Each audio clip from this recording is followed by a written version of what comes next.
حضرت ابو ہریرہ سے روایت ہے کہ رسول اللہ صلی اللہ علیہ وسلم نے فرمایا، بنی اسرائیل میں ایک عابد جس کا نام جریج تھا، اس نے عبادت کے لیے ایک معبد خانہ بنایا ہوا تھا۔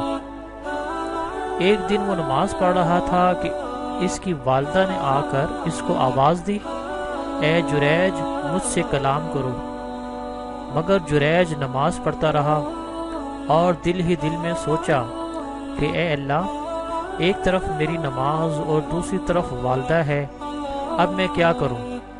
نماز پڑھتا رہوں یا والدہ کی سنوں؟ پھر وہ نماز میں ہی مصروف رہا۔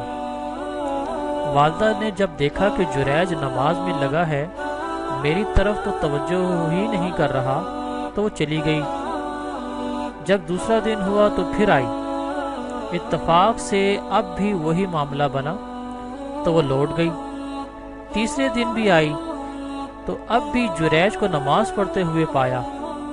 اس نے آواز دے کر بلایا، مگر جریج متوجہ نہ ہوا اور ناراض ہو کر چلی گئی اور غصے میں آ کر بددعا کر دی، اے جریج، تجھے اس وقت تک موت نہ آئے جب تک تم کسی بدکار عورت کا منہ نہ دیکھ لو۔ اس کی دعا قبول ہو گئی۔ اس کی تعمیل یوں ہوئی کہ ایک دن جریج عبادت خانے میں مصروف تھا۔ ان کی قوم میں سے ایک بری عورت اس کے پاس آئی اور اپنے ساتھ بدکاری کروانے کا جریج سے کہا، مگر جریج نے انکار کر دیا۔ وہ چلی گئی اور ایک چرواہے سے جا کر اپنی خواہش کی تکمیل کروا لی، جس سے وہ حاملہ ہو گئی۔ تو پھر جب اس نے بچہ جنا تو قوم نے پوچھا، یہ کس کا ہے؟ اس نے جریج کا نام لگا دیا۔ لوگوں نے غصے میں آ کر اس عابد کو بہت مارا اور اس کی عبادت خانے کو بھی گرا دیا۔ جریج نے پوچھا، بھائیو کیا بات ہے؟ تم مجھے کیوں مار رہے ہو؟ انہوں نے کہا، تم نے اس عورت کے ساتھ بدفعلی کی ہے اور اس نے بچہ جنا ہے۔ جریج نے کہا، اس بچے کو میرے پاس لاؤ۔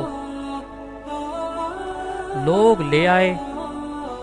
جریج نے اللہ سے دعا کی، پھر اس نے بچے کے پیٹ کو ہاتھ سے ٹھونکا اور پوچھا، یا غلام، اے بچے، من ابوک، تیرا باپ کون ہے؟ اللہ نے اس بچے کو قوت گویائی بخشی۔ وہ بولا، ابھی فلان رائی، میرا باپ فلاں بکریوں کا چرواہا ہے۔